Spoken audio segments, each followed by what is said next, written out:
Every year at Christmas time, we are inundated with joyous songs announcing the birth of Christ and proclaiming peace on earth. In a world full of war, terrorism, racism, crime, and hatred, it's often difficult to feel peace or hope at all. Man has tried to harm each other ever since sin first entered the world, and war has traumatized every generation in one part of the world or another.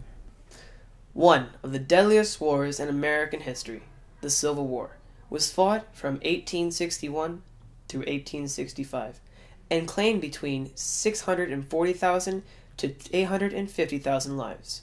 The country was divided, brother turned against brother, father against son, and friend against friend, as loyalties to states, families, and causes drove a deep and painful wedge across America. We catch a glimpse of one family's experience through the writings of poet Henry Wadsworth Longfellow. At the start of the war, Longfellow lost his wife to a fire and was left to raise their 6 young children alone during a time of crisis.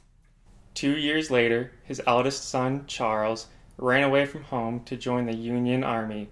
Then, just before Christmas that year, he received word that Charles had been severely wounded by a bullet that grazed his spine and very nearly left him paralyzed. Longfellow's journal entries every Christmas over the course of the war illustrate just how much these trials had been hurting him.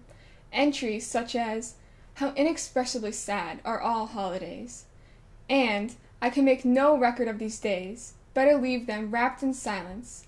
Perhaps some day God will give me peace." The Christmas Longfellow brought his injured son home for his long, arduous recovery. There was no entry made at all. On Christmas Day the following year of 1864, the 57-year-old widowed father of 6, the eldest of which had been nearly killed, as his country fought a war against itself, heard the Christmas bells ringing in his town. Nothing felt peaceful or hopeful and hadn't for several years.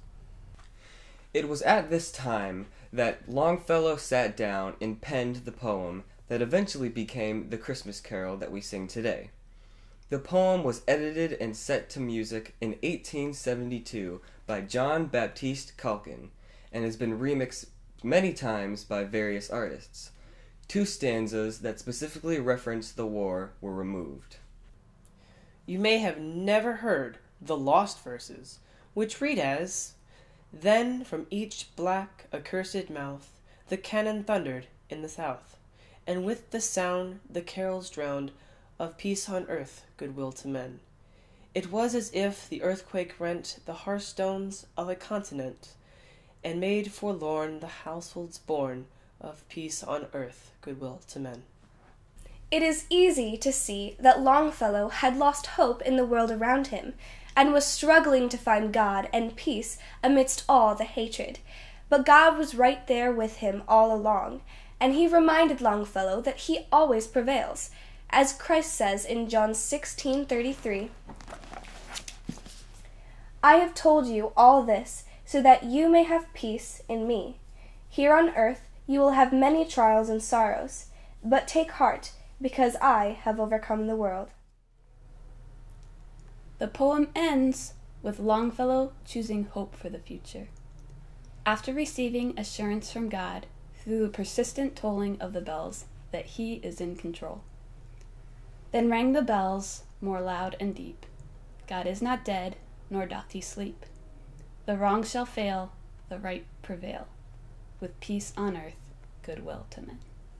We can all rest assured that no matter how bleak or dark things may seem, even at Christmas, Christ was born to save and redeem, and one glorious day there will be peace on earth and goodwill to men.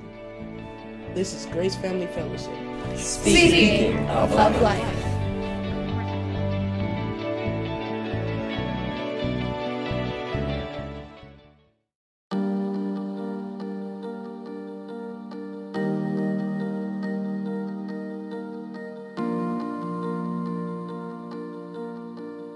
I heard the bells on Christmas Day, their old familiar your carols play, and mild and sweet their songs repeat, of peace on earth, goodwill to men. And the bells are ringing like a choir singing. In my heart I hear them. Peace on earth, goodwill to men. And in despair I bowed my head. There is no peace on earth, they said, for hate is strong and mocks the song Of peace on earth, goodwill